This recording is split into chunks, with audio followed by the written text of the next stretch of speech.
Filamento do Collor, como utilizar e cuidados que você precisa tomar. Esse é o tema do vídeo de hoje, mas antes de a gente prosseguir, já deixa o seu like e se inscreve aqui no canal para o YouTube entender que esse vídeo é importante e entregá-lo para mais pessoas. Indo direto ao ponto. O filamento do Collor, como vocês viram aqui, é um filamento que ele tem duas cores, tá? Uma de cada lado. E ele serve para você obter peças com esse efeito aqui. Uma cor de um lado, outra cor do outro. E uma dificuldade muito grande que algumas pessoas têm é como posicionar a peça, como obter o efeito no local e do jeito esperado. O filamento do Collor é um filamento fabricado no processo de coextrusão, ou seja, ele vai ter duas cores e elas precisam estar bem divididas no carretel. Então, tanto o processo de fabricação quanto o processo de enrolar o carretel precisam ser muito bem executados para que você consiga obter o efeito esperado do jeito correto. Como fazer uma expressão visual no seu carretel para saber se você está com material de qualidade em mãos, tá? Primeira coisa, a cor precisa estar bem dividida, ou seja, de um lado você vai ver apenas uma e do outro você vai ver apenas a outra. E não só isso. Aqui no meio do carretel, essa divisão também precisa estar uniforme, porque senão durante a peça ela vai mudar muito de lugar e você não vai obter o efeito que você espera. Então, quanto melhor enrolado for o carretel, mais chances tem da sua impressão ficar boa, tá? Normalmente, a divisão do filamento do Collor ela acontece entre a frente e atrás. Ou seja, ficaria mais ou menos nos 90 graus. Só que isso não é exatamente assim. E só tem uma forma de você saber onde essa divisão vai acontecer, que é testando. E para mostrar para vocês, eu fiz aqui o seguinte teste. Eu peguei esse dragão de calibração, vocês podem procurar por Calidragon lá no MakerWord, e imprimi um totalmente virado para frente, que vai ser o nosso 0, e outro totalmente virado para a direita, que vai ser o nosso 90. Vamos ver o resultado. Aqui eu tenho o 0, então o verde ficou bem na frente, e o azul ficou bem atrás, e aqui eu tenho 90. Então o azul ficou mais de um lado, e o verde ficou mais do outro. A princípio a gente já tem um resultado satisfatório, mas digamos que você queira um pouco mais de precisão na sua divisão. Porque se a gente reparar nessa peça, vocês vão ver que a divisão não está começando no meio. Ele já está bem azul quando você vira de frente, e ela começa aqui na narina. Como que a gente acerta essa divisão? Para você conseguir acertar a divisão na peça, você precisa saber em que ângulo que aquela divisão está mais concentrada. E para isso, você precisa imprimir algum objeto de teste.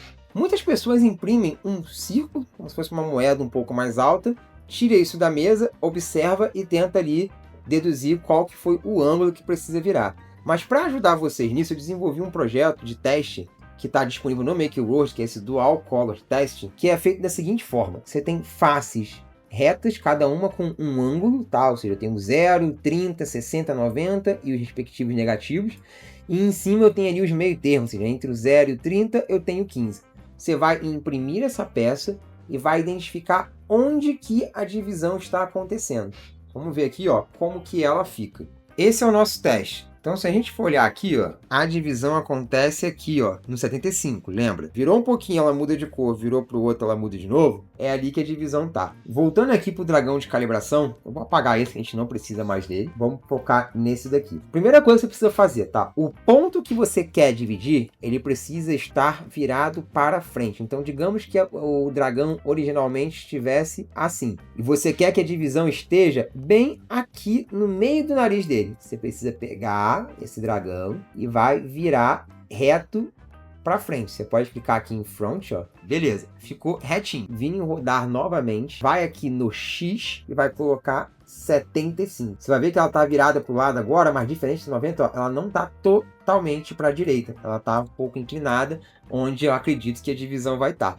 Vamos ver como é que vai sair o teste dessa vez. Ó, tô aqui com o dragão feito. Perceba que vocês olhando aqui de frente, embora a iluminação não ajude tanto, que vocês conseguem claramente ver um lado verde e o outro azul já na face. Esse aqui era o outro. Percebam que nesse, o azul está muito mais dominante na frente. Você precisa realmente virar ele de lado para ver. Então aqui a nossa divisão ficou bem no meio. Se a gente reparar nas costas dele, está claramente dividido aqui por esses espinhos, enquanto que no 90 não estava. O azul acaba um pouco antes dos espinhos. Então esse é o modo que você tem que posicionar a sua peça para você botar a divisão bem onde você quer. E aí tem alguns outros cuidados que você precisa tomar com o filamento do colo, que é o seguinte. Repare aqui nesse T-Rex. Ele tá preto de um lado e azul do outro. Mas esse flex, ele foi impresso assim. E aí, qual que é a consequência de imprimi-lo deste jeito? Que a patinha dele não ficou nem preta, ó, nem azul. Ela ficou com o mesmo acabamento que você fica na parte de cima do teste. Então, quando você for imprimir uma peça que ela tá numa posição na mesa, mas ela vai ter outra posição fora da mesa, você precisa tomar cuidado para não ser pego de surpresa com como vai ficar a sua divisão. Novamente, ó, repare que a pata ela tá o mesmo azul misturado com preto dos dois lados, porque foi impresso em pé. E agora, vamos esclarecer um mito aqui, tá? Durante muito tempo, foi falado na comunidade que quando você obtinha esse tipo de resultado aqui, ou esse tipo de resultado aqui, isso era causado porque os influencers estavam mentindo para a comunidade, fazendo apenas impressões em modo vaso, que para você imprimir objetos normais, esse efeito não se aplicava. Bem, claramente, isso aqui não foi feito em modo vaso, bem como nenhum desses dragões de calibração. O que acontece é que, lembra do que eu falei no começo do vídeo, você precisa ver a qualidade do material que você está usando. Se você usar um filamento que foi mal enrolado, você não vai obter a divisão do jeito que você quer e você vai ter esse tipo de resultado. E aí não adianta você ficar testando calibração, tentando apontar a direção, nada vai resolver, gente. O filamento ruim, o dual color com filamento ruim, simplesmente não funciona. E infelizmente, às vezes você pode ter uma marca que você já comprou, já usou, deu certo e no lote novo veio com problema. Então, como que você tira essa sombra de dúvida? Imprime outras coisas, imprime um objeto que você já fez. Mas, geralmente, isso aqui é um problema não é nem na produção ou composição do filamento, mas na maneira como ele foi enrolado. Pessoal, e se você achou útil esse vídeo com essas dicas, já deixa sua curtida aqui, se inscreve caso você ainda não tenha inscrito e aproveita e me conta aqui que outra dúvida você tem que você gostaria de ver respondida. Até a próxima!